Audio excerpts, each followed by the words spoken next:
দর্শক এই মুহূর্তে আমরা কিন্তু সেনাবাহিনীর গাড়ির সাথে একটু বাঘ বিতনটা দেখতে পাচ্ছি বিজেপি ক্যাম্প এলাকায় কক্সবাজার, যে তাদেরকে প্রোটোকল দিয়ে ছাত্ররা নিয়ে যাচ্ছে। দেখেন তারা সমর্থন দিচ্ছে ছাত্রদের, তারা কিন্তু ছাত্রদের সমর্থন দিচ্ছে আমরা দেখতে পাচ্ছি, প্রোটোকল দিচ্ছে। অন্যদিকে ছাত্ররা কিন্তু তাদেরকে তিরস্কার করতেছে এবং যাচ্ছে কক্সবাজার কেন্দ্রীয় বাস টার্মিনালের দিকে, এবং তাদের আরও গাড়ি বহর কিন্তু বাংলাদেশ সেনাবাহিনীর আমরা দেখতে পাচ্ছি, তারাও কিন্তু সমর্থন দিচ্ছে।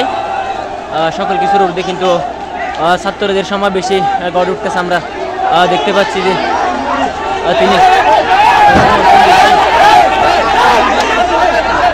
সমর্থন দিচ্ছে কিন্তু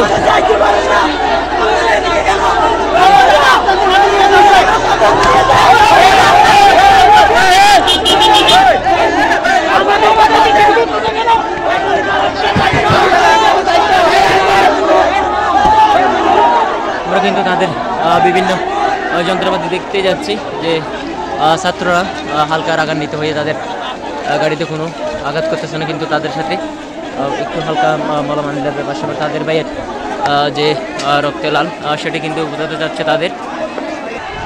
দর্শক আমরা কিন্তু দেখতে পাচ্ছি যে কক্সবাজার জেলার যে সকল শিক্ষার্থী কিন্তু এখন জড়ো হয়েছে যে কেন্দ্রীয় বাস টার্মিনাল। এখন তারা বিভিন্ন জায়গা থেকে কিন্তু এসে তারা রুট অবরোধ করতেছে, আমরা সেটি লক্ষ্য করতেছি।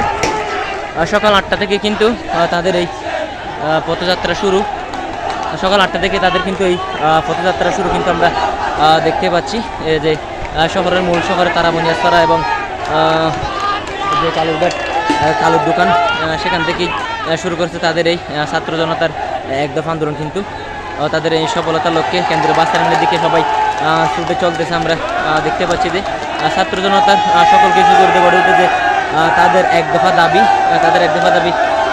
লাশের পরিবর্তে কিন্তু তাদের বিচার খুঁজতেছে, সেটি কিন্তু আমরা লক্ষ্য করতেছি যে হাজার হাজার এবং লাখো ছাত্র জনতা প্রায় কয়েক কিলোমিটার ধরে কিন্তু ছাত্র জনতার জ্যাম আমরা দেখতে পাচ্ছি।